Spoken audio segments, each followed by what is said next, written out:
ఇంకోటి గవర్నమెంట్ కి సంబంధించి కాంట్రాక్ట్ లో పనిచేస్తా ఉన్న వాళ్ళని కూడా ఇంతకుముందు మనం మాట చెప్పాం. వాళ్ళ క్వాలిఫికేషన్ బట్టి వాళ్ళు పనిచేసిన సంవత్సరాలను కూడా పరిగణలోకి తీసుకుని ఈ రెండు ఒక క్రైటీరియా కింద తీసుకుని వీలైనంత ఎక్కువ మందిని లాగేస్తాం గవర్నమెంట్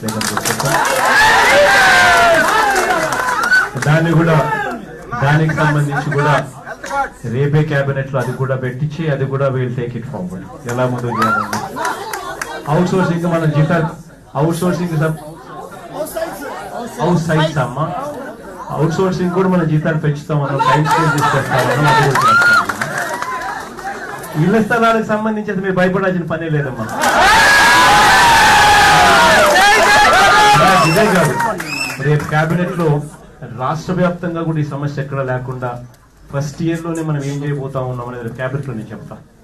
దాంట్లో మీరు కూడా